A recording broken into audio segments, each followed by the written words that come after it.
La ville de Verdun se situe dans le département de la Meuse au nord-est de la France. Ce département a été traversé par la ligne de front de la Première Guerre mondiale.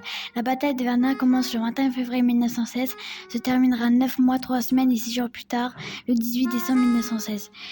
C'est l'une des plus longues et meurtrières de la Première Guerre mondiale. Début 1916, l'armée française dégarnit progressivement la zone de Verdun en ne laissant quelques troupes dans les fortifications autour de la ville. Témoignage de Joseph Galdini, 16 décembre 1915. De différentes sources parviennent des comptes rendus sur l'organisation du front et signalant en certains points des défectuosités dans le système de défense, en particulier et notamment dans les régions de Meurthe et de Toul et de Verdun. Le réseau de tranchées ne serait pas complété comme il l'est sur la majeure partie du front. Les Allemands prévoient une attaque éclair qui doit permettre de percer enfin la ligne de front et de pouvoir cheminer vers Paris. Le premier jour, plus de 2 millions d'obus s'abattent sur les collines à l'est de Verdun et les troupes allemandes suivent ensuite. Les soldats français, peu nombreux, vont quand même résister plusieurs jours et permettre à l'armée française de réorganiser la zone. C'est un général peu connu, Philippe Pétain, qui prend le commandement pendant quelques semaines pour assurer une défense imprenable de Verdun. Il installe une voie de circulation venant de l'ouest, la voie sacrée, qui acheminera rapidement hommes et armements depuis l'ouest. Ainsi, en 10 mois, les 2/3 des troupes françaises vont passer par Verdun.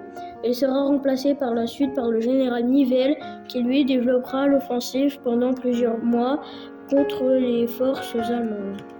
Durant cette bataille, les troupes montaient au front depuis Verdun, et il n'y avait plus que de la terre. Aucune trace des villages détruits, ni de la végétation. Du fait du nombre important d'obus lancés, il n'y avait que des trous dans lesquels les soldats pouvaient se cacher en cas d'attaque ennemie, souvent au milieu de la boue ou des cadavres. Témoignage de Jean Puteau, soldat du 42e régiment d'infanterie, février-mars 1916. Déambulant dans le boyau, l'arme à la bretelle et l'outil sur l'épaule, nous pataugeons dans la boue, courbant le dos sous la pluie persistante. L'eau ruisselle sur les casques et un mince filet s'infiltre directement sous le col et la capote. Le bas de la capote, alourdi par l'eau et la boue à chaque pas, frappe le gilet comme un coup de fouet régulier et agaçant. Si du revers de la main nous voulons essuyer l'eau qui inonde notre visage, nous ne faisons qu'ajouter toujours de l'eau. Transis par cette humidité véritable, paquets de boue, nous marchons comme des automates glissant et trébuchant dans les ornières. Témoignage de Charles Delvert, 101e régiment d'infanterie, mai 1916. Les hommes sont empilés dans des niches qui ne les protégeaient certes pas de la pluie.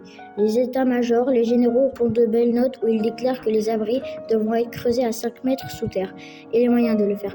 Personne ne s'en occupe. Ici, nous n'avons rien. Ni rondins, ni traverses, ni même de pelles et de pioches. Une quinzaine pour tout un peloton. Nous nous doutions qu'à Verdun, il n'y avait rien, mais qu'il n'y eut rien à ce point, cela dépasse l'imagination. Pas même un boyau d'accès pour venir en première ligne. Bilan de la bataille. Au final, dans les deux camps, allemands et français, il y a eu 300 000 morts et 400 000 blessés. Quand les combats cessent, officiellement, la victoire est française. Mais pour un terrible massacre et pour ne revenir qu'à la ligne de début 1916, cette bataille deviendra par la suite un symbole de l'horreur de la Grande Guerre. Surplombant toute la zone de combat de Verdun, le site de Douaumont a été choisi après la guerre pour y créer un cimetière de soldats français, une nécropole mais aussi un ossuaire qui regroupe des os récupérés sur tout le champ de bataille de Verdun appartenant à des soldats français ou allemands.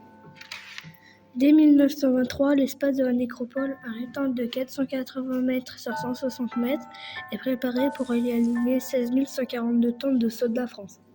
Lors de la création, il est apparu inconcevable d'y entrer des soldats allemands, et ceux-ci ont des cimetières militaires aux alentours. Il s'agit majoritairement de soldats chrétiens avec une stèle en croix blanche portant le nom du soldat. On compte également 592 stèles de soldats musulmans dans un carré spécifique. En 1938, un mémorial est consacré aux soldats de confession juive et en 1996, un carré musulman a été inauguré par le président Chirac.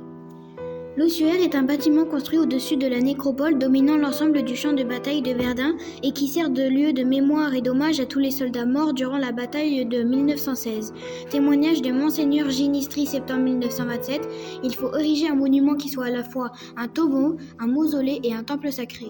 L'ossuaire a été voulu par l'évêque de Verdun après la guerre qui a voyagé dans toute la France et le monde pour obtenir assez d'argent afin de construire le bâtiment actuel. À l'intérieur se trouvent 46 tombeaux correspondant aux différents lieux de combat où des restes de soldats ont été retrouvés.